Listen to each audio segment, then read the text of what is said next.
বন্ধুরা স্পাইডারম্যানের স্যুট পরে আমাকে কেমন লাগতেছে? আরে মা এগুলো কে নিয়ে আসলো? মা তো দেখি ছোট ছোট ডিম নিয়ে আসলে। মা এগুলো কি? আরে এগুলো হচ্ছে কোয়েল পাখির ডিম। ও আচ্ছা তাই নাকি? এই যে দেখ কত ছোট। হ্যাঁ মা এগুলোতে দেখতে অনেক ছোট।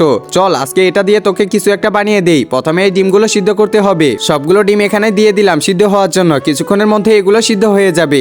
এই তো সিদ্ধ করা হয়ে গেছে। এবার এগুলো থেকে খলসগুলো বের করতে হবে। সবগুলোর বের করতে হবে। এই তো বের করা হয়ে গেল। এরপর চুলার উপর কড়াইটা বসিয়ে দিলাম। এরপর কি তেল দিয়ে দিলাম। এরপর হলুদ দিয়ে দিলাম। এরপর লবণ দিয়ে হালকা করে এটা মিক্স করে নিলাম। এরপর এখানে ডিমগুলো দিয়ে দিলাম। মা এরপর কি হবে দেখি।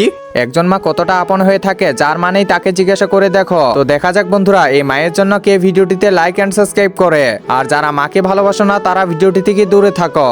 আরে এগুলোকে ভালোভাবে ভাজতে হবে। এই তো ভাজা হয়ে গেছে। এবারে এটা দিয়ে তোকে ললিপপ বানিয়ে দিচ্ছি। আরে মা এটা তো খেতে অনেক স্বাদ হবে। আমাকে দাও তাড়াতাড়ি একটা।